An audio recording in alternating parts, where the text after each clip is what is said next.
কুষ্টিয়া ঊর্ধ্বমুখী চালের বাজার বিস্তারিত জানাতে সরাসরি যুক্ত হব আমাদের সহকর্মী নাহিদ হাসান তিতাসের সঙ্গে। তিতাস, আপনি আমাদের জানাবেন চালের দাম প্রতি কেজি কত টাকা বেড়েছে, এই নিয়ে ক্রেতাদের প্রতিক্রিয়া কি, সেই সাথে কেন চালের দামটা আসলে বেড়েছে?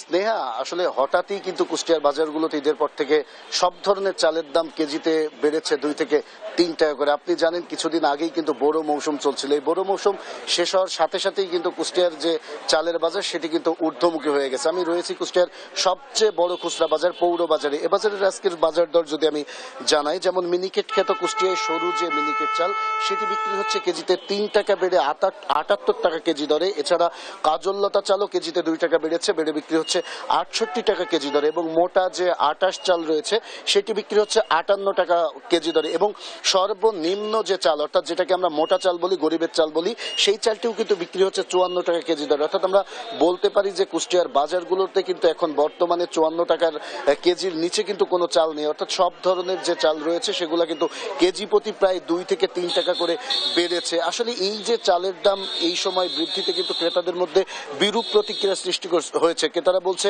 যে কিছুদিন আগেই কিন্তু বোরো মৌসুম শেষ হয়েছে, বোরো মৌসুম শেষ হওয়ার সাথে সাথেই কিন্তু এই চালের দাম বৃদ্ধিতে তারা এক প্রকার মিল মালিকদের কারসাজিকে দুষছেন। তারা বলছেন যে মিল মালিকরা কিন্তু বরাবরই এই যে মৌসুম শুরু হলে চালের দাম কিছুটা কমায় এবং মৌসুম শেষ হলেই কিন্তু চালের দাম তরতর করে বৃদ্ধি পেতে থাকে। তাই তারা বলছে যে যতদিন না পর্যন্ত শক্তভাবে এই মিল মালিকদের বিরুদ্ধে অভিযান চালানো না হবে এবং বাজারগুলোতে মনিটরিং ব্যবস্থা না করা হবে, চালের দাম কিন্তু এভাবে বাড়তেই থাকবে। আর এই চালের দাম বৃদ্ধি নিয়ে আমি যারা খুচরা বিক্রেতা রয়েছে আমি তাদের সাথে কথা বলেছি। খুচরা বিক্রেতাদের যেটি দাবি যে আসলে এখানে তাদের কিছু করার নেই, কারণ তারা মিল গেট থেকে চাল বেশি দামে কিনছে, তাই কিন্তু তারা বেশি দামে বেচছে। তারা বলছে ঈদের পর থেকে হঠাৎই দেশের অন্যতম বৃহত্তর সরু চালের মোকাম যে কুষ্টিয়ার খাজানগর, সেখানে প্রতিটি মিলেই কিন্তু মিল গেটে কেজি প্রতি চালের দাম 2 থেকে 3 টাকা করে বেড়েছে। তাই কিন্তু তারা বাধ্য হচ্ছেন বেশি দামে চাল বিক্রি করতে। তারা বলছে যদি মিল গেটে চালের দাম কমে তবেই কিন্তু তারা কম দামে চাল বিক্রি করতে পারবে। তবে এ বিষয়ে আমরা যারা মিল মালিক রয়েছে কুষ্টিয়ার বড় বড় যে মিল মালিক, আমি তাদের সাথে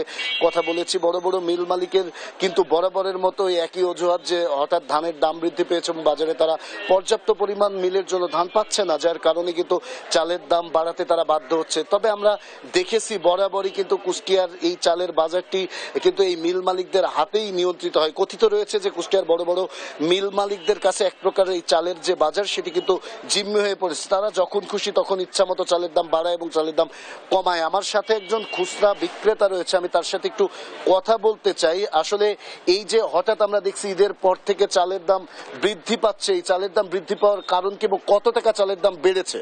আসলে এখন তো ভরা মৌসুম, এটা আমাদের কাছে একেবারে অনাকাঙ্ক্ষিত। বিশেষ করে ঈদের আগে আমরা অনেক রিজনেবল দামে কিনছি।